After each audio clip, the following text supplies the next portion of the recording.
पहुंचने वाला कोई महापुरुष मिल जाए तो इसी घाट पर पहुंचा करके और दर्शन कराते हैं। तो जैसे छठ किया छठी घाट पर, तो ये दूसरे नामदानी जितने प्रेमी भाई बहन होंगे समझ रहे होंगे इशारे में, दूसरे स्थान पर पहुंचने पर ये पहला तो दिवाली हो गया और दूसरा ये जिसका रूप का आप ध्यान करते हैं, तो वहीं वहां घाट पे जाकर जब तक उगेगा नहीं सूरज, उगते हुए सूरज को अर्घ देते हैं। जैसे लालिमा उगा सूर्य बस, वहां अर्घ देते हैं, प्रणाम करते हैं उनको और लोग घर आ जाते हैं। तो बिना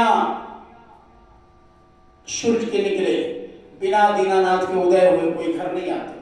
महापुरुषों ने यही कहा कि जब यहाँ इस घाट पर जिस दिन उदय हो जाएंगे बस तुम घर जाओगे। कौन घर? वहां से घर आते अपने, बिना उदय हुए नहीं आते।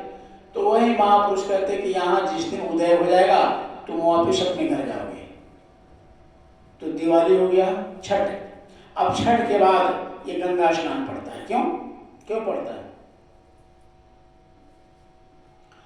इसलिए पड़ता है कि सिस्टम महापुरुषों ने जब गए ऊपर, तो दूसरे स्थान के ऊपर मानसरोवर पड़ता है, जहां आत्मा स्नान करती है उसके बाद में वो माली का रूप हो जाती है।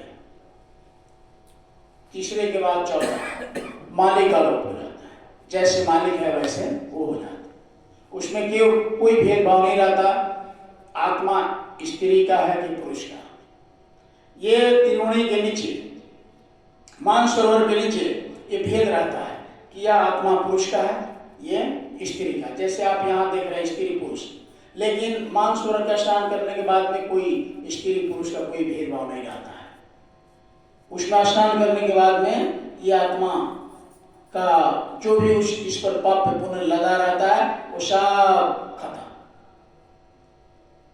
आत्मा पाक साफ हो जाती है। और वहां से इसका जो गति होता है रॉकेट की तरह, कहा भयंकर गति, उस गति से वो जाने लग जाता है। इतनी तेज उसके अंदर शक्ति होता है, गति, कि बस ऊपर के लोक में जाने में देर नहीं लगती। जो प्रॉब्लम है गंगा स्नान के पहले, इसीलिए ये महापुरुषों ने दूसरे यानी छठी माता की पूजा के बाद ये गंगा स्नान रखा, पहले नहीं रखा। बैसाख में, चैत में, इसमें नहीं, इसमें रखा। क्यों? क्योंकि जिस दिन जब इस घाट पर उगता हुआ उस माली को दर्शन किया, उसके बाद में मानसरोवर में बड़ा लंबा चौड़ा पाट लंबा है, वहां आत्माएं जाकर के जैसे स्नान करती है निकलती है, बस माली के रूप हो जाती है। इसलिए धरती पर भी महापुरुषों ने जो देखा अंदर में, यहाँ बना दिया कि तुम दिवाली करो, छठ करो और छठ के बाद में स्नान करो, ये क्रम बना दिया।